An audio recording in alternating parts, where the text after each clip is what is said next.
नाज़रीन आदाब। पहुंची वहीं पे खाक जहां का खमीर था। आज ये मिसरा ज्योतिरादित्यनाथ सिंधिया पर सादिक आ गया।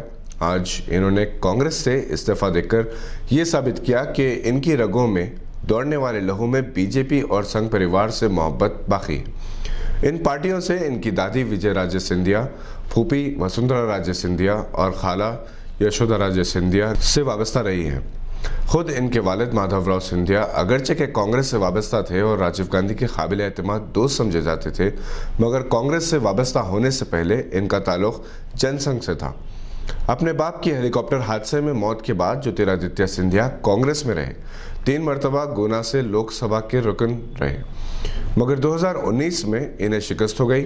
वो मध्य प्रदेश में चीफ मिनिस्टर के ओहदे के दावेदार थे, मगर राहुल गांधी ने तजुर्बे की बुनियाद पर कमलनाथ को चीफ मिनिस्टर मुकर्रर किया।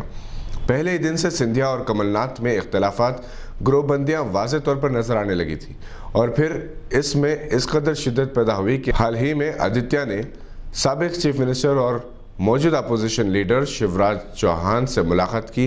अगरचे कि इन्होंने इसे एक कर्टेसी कॉल कहा था, मगर अब साबित हो गया कि ये कौन सी कॉल थी। इन्होंने अपने 17 कांग्रेस एमएलएज के साथ इस्तीफा दे दिया।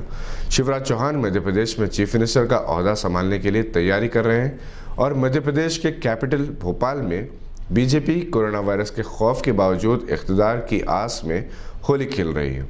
मध्य प्रदेश में एक कमल मुरझाएगा और बीजेपी का कमल खिलेगा।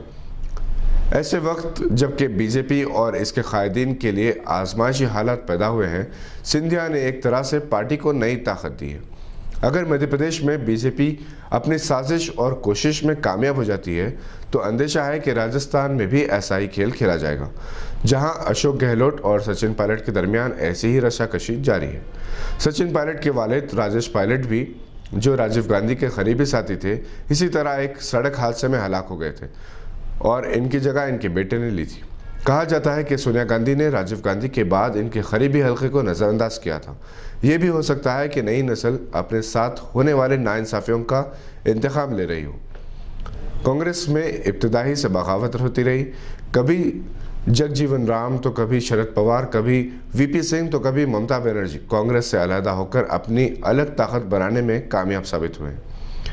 जहाँ तक सिंधिया का ताल्लुक है, हो सकता है कि इन्हें मध्य प्रदेश में बीजेपी की हुकूमत तश्कील देने की सूरत में डिप्टी चीफ मिनिस्टर के ओहदे की पेशकश की जाए, लेकिन शायद इन्हें वो मुकाम ना मिले जो कांग्रेस में इन्हें हासिल था।